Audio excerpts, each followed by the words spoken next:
अब जो टॉपिक करने जा रहे हैं, ठीक है, it's name is joules law of heating. Exam point of view से बहुत ज्यादा इंपॉर्टेंट है। पहले तो इसकी डेफिनेशन, एक डेफिनेशन मैंने आपको पोटेंशियल डिफरेंस की बोलती, सबसे ज्यादा इंपॉर्टेंट, इलेक्ट्रिक पोटेंशियल की वो भी थी, ठीक है। ओम्स लॉ की डेफिनेशन बहुत इंपॉर्टेंट है, और उसके बाद आती है जूल्स लॉ ऑफ हीटिंग की, ठीक है। पूरा चैप्टर समझा देता हूँ, सब कुछ बता देता हूँ, बच्चों को यही नहीं पता लगता जूल्स लॉ ऑफ हीटिंग क्या है। एग्जाम से वापस आता है सर आपने एक टॉपिक नहीं पढ़ा था, जिसके मैं 5-5 क्वेश्चन करवा चुका हूँ, वो टॉपिक मैंने पढ़ाया नहीं था, ठीक है। तो प्लीज बहुत ज्यादा ध्यान देके ये वाला पढ़ना है, और कुछ भी नहीं है, मैं कह रहा हूँ सबसे इजी है ये, ठीक है।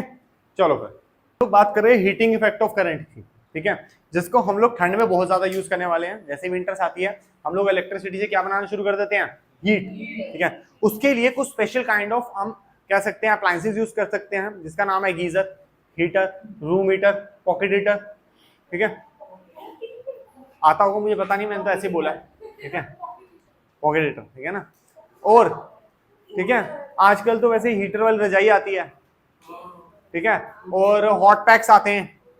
अब इन सब के अंदर एक ही चीज लगती है, ठीक है, हीट नहीं लगती है, मतलब कि एक ऐसा अप्लायंस लगता है जो इनको हीट प्रोड्यूस करता है, दैट इज निक्रोम, आ गया, ठीक है, निक्रोम वायर। आप लोगों ने देखा होगा, जैसे हम लोग वाटर केटल होती है, केटल होती है ना पानी गर्म करने वाली, या कई लोगों के घर में वो कॉफी मेकर होगा, ठीक है, उनकी बात करें हम लोग, या हम लोग बात करते हैं एक ऐसे चीज की जैसे आयरन होती है। ये सारी वही चीजें है जिसके अंदर हीट निकलती है, और अगर आप कभी भी इनको देखोगे तो ये हाई वाट लेती है, पावर कंजम्पशन की बहुत हाई रहती है, ठीक है। और मेरे को याद है कि हर 2 साल में एक बार मेरे गीजर के जो बटन है खत्म हो जाता है। अभी परसों चेक किया, मैंने कहा ठंड होगी, थोड़ा गीजर से नहा लेते हैं, है ना। तो जैसे ही ऑन किया पता लगा ठां की आवाज आई, एमसीबी, बटन छोड़ एमसीबी गई, इतनी हीट है कि एमसीबी तक खराब हो रही है। एमसीबी समझते बेटे क्या होती है, वो घर में के बाहर बड़ी वाली लगनी होती 32 एम्पियर, हाँ मैं बता रहा हूँ और डिटेल में, हाँ बच्चे वो, ठीक है। सोच, इससे नहीं खराब हो रही, इतने बड़े एसी से नहीं खराब हो रही, और वहां गीजर से खराब। अब सोच, कुछ तो होगा, ज्यादा ही होगा ऑब्वियसली, ठीक है ना। अब बात आती है हीटिंग इफेक्ट ऑफ करंट की। तो मतलब कि when an electric current is passed through a high resistance wire, ऐसे कोई वायर जिसका रेजिस्टेंस बहुत हाई है, मतलब ऐसी कोई वायर जो इलेक्ट्रिसिटी आने तो दे रही है लेकिन कहती है आराम आराम से जाओ, जब तक उनको गुस्सा नहीं आ रहा ना इलेक्ट्रॉन्स को, तब तक जाने ही नहीं दे रही, है ना। देखा तुमने कभी, जैसे जाम लगा हुआ है और बस क्या है, आगे तो अंकल लड़ रहे हैं गाड़ियां ऐसे लगा के, समझे, और जब तुम पास ऑन होते हो अच्छे अच्छे श्लोक निकलते हैं दिल से कि भाई लड़ना तो साइड में होके लड़ना, मैं कहूँ सिर फोड़ दे, लेकिन साइड में होके कम से कम एम्बुलेंस आने का रास्ता तो छोड़ दे, है ना। तो साइड में लड़ो, बीच में ठीक है। तो वो जो गुस्सा है, जो गर्माहट तुम्हारे अंदर है, ऐसी ही गर्माहट निक्रोम वायर में भी आती है, जब उसमें से हाई वोल्टेज का करंट तो पास ऑन किया जाता है, लेकिन कहते हैं रुक रुक के चलो।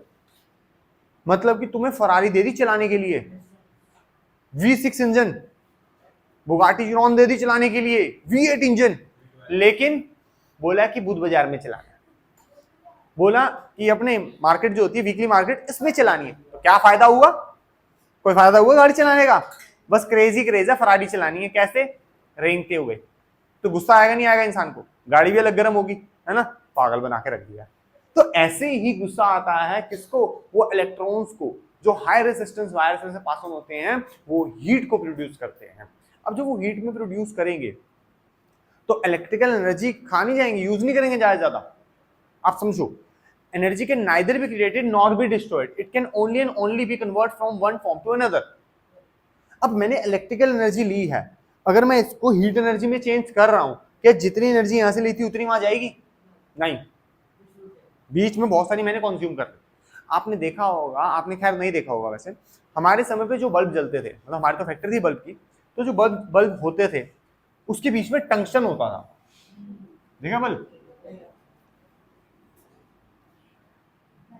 ऐसे करके बल्ब होता था, उसमें टंक्शन होता था, ठीक है। वो बल्ब पहले इस टंक्शन को रेड हॉट करता था, जब ये रेड हॉट होता था तब इसके अंदर से लाइट एमिट होती थी, और ये अकेला बल्ब 100 वाट लेता था, और लाइट इतनी प्रोड्यूस करता था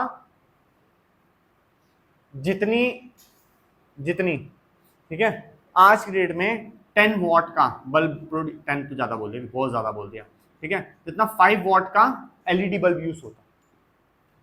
हाँ, 5 वॉट का जो एलईडी बल्ब इलेक्ट्रिसिटी कंज्यूम करता है, जितनी पावर कंज्यूम करती है ना, उतनी उससे देख रहे कितने गुना ज्यादा, कितने टाइम ज्यादा पावर कंज्यूम कर रहा है और हीट ज्यादा दे रहा है। आपको आज भी याद होगा, हमारे जो पेरेंट्स हैं वो लोग जब ठंड गर्मी होती है लाइट ऑफ करने पहुंच जाते हैं, लाइट बंद कर दे ठंडक होगी। उनका माइंडसेट ऐसा, आजकल ऐसा नहीं होता, क्योंकि पहले जब वो छोटे थे उस समय पे जो लाइट होती थी वो हीट प्रोड्यूस करती थी, जिसकी वजह से आज के पेरेंट्स भी हमें बोलते हैं कि लाइट बंद कर दे ठंडक बढ़ जाती है। ऐसा कुछ नहीं है, ठीक है, ऐसा आज की डेट में एग्जैक्टली कुछ नहीं है, क्योंकि ये कब हुआ करता था, जब वो बल्ब हुआ करते थे जो हीट होने के बाद लाइट निकालते थे। जो हीट होने के बाद क्या निकालते थे? लाइट। वही वो बल्ब थे जो हीट निकालते थे, इसलिए हम पेरेंट्स बोलते हैं कि भैया इसको बंद कर दो। आज की जो एलईडी लाइट है देखो कितनी देर से चल रही है, ठीक है, ये मैंने इसको पकड़ लिया, ठंडी पड़ी है, एकदम ठंडी पड़ी है, और अगर उस बल्ब को मैंने हाथ लगा लिया तो हाथ ऐसे जलेगा जैसे मैंने कढ़ाई के अंदर हाथ डाल दिया हो, तो मुझे इतना हॉट। आई बात समझ? तो उस चीज को थोड़ा सा ध्यान रखना। तो अब ये जो इलेक्ट्रिसिटी दे के हीट प्रोड्यूस करने का जो चीज थी वो यहां से हम लोगों ने सीखी। तो टंगस्टन एक ऐसी चीज थी जो हाई रेजिस्टेंस होती है, जिसके अंदर हाई रेजिस्टेंस होती है, जिसकी वजह से हीट ज्यादा प्रोड्यूस होती है। Is it clear? चले आगे। तो ठीक है, nichrome the high resistance wire, ऐसी वायर जिसकी रेजिस्टेंस बहुत हाई है, ठीक है। ऐसी और कोई भी वायर होती है, जैसे मैंने निक्रोम के अलावा भी आपको टंगस्टन दिया जिसका फिलामेंट बनता था, ठीक है ना, तो वो become very hot and produces heat and produces, melt होगी ना, उसके बेटा मेल्टिंग पॉइंट बहुत हाई है। अगर मुझे हीट ही चाहिए थी तो मैं आयरन वायर यूज कर लेता, गर्म हो जाती, ठीक है, लेकिन वो पिघल के टूट भी जाती है। फ्यूज में यूज करते तो आयरन वायर, कॉपर वायर उसी तरीके की, तो फ्यूज हो सकती है, गर्म तो वो भी होती है, समझा। जिस गीजर से तू वायर से जिस गीजर को चला रहा है वो प्योर कॉपर वायर है, ठीक है। 10 मिनट्स की यूज के बाद उस वायर को टच करके देखना, ठीक है, आपको पता लगेगा कि वो भी बहुत ज्यादा। अगला है हमारे पास Joule's law of heating. Joule's law क्या कहता है? देखो जी, जितना ज्यादा करंट होगा उतनी ही ज्यादा हीट निकलेगी। जितना ज्यादा बढ़िया हम रेजिस्टेंस यूज करेंगे, जितनी अच्छा हाई रेजिस्टेंस वायर यूज करेंगे, उतनी ज्यादा हीट निकलेगी। जितना ज्यादा हम उसको टाइम देंगे उतनी ज्यादा वो हीट प्रोड्यूस करेगा। इसको समझो फटाफट। हाई वोल्टेज नहीं दी, कम वोल्टेज दी तो गीजर पानी जल्दी गर्म करेगा? नो। मैंने गीजर का बटन ऑन किया और मैं नहाने चला गया, पानी ठंडा ही मिलेगा, टाइम तो दे उसको। जितना ज्यादा टाइम उतना ज्यादा, ठीक है। अब बेटा अगर आपके घर में गैस गीजर लगा हुआ है तो हाथों हाथ चला जाना, ठीक है। मैं इलेक्ट्रिक हीटर की बात कर रहा हूँ, अभी तो वो चालू होगा, गर्म करेगा, फिर पानी गर्म होगा, उसके बाद टाइम पता लग गया, रेजिस्टेंस पता लग गया, ये पता लग गया, और उसके बाद ये फॉर्मूला आता है, इसको हम लोग ऐसे भी लिख सकते हैं, H is equal to I square into R into T। This is the formula for heating effect of electricity, और यही जूल्स लॉ ऑफ हीटिंग है, ये सारी बातें, ठीक है। तो आप प्लीज इसको ढंग से समझें और ज्यादा अच्छे से पढ़ें।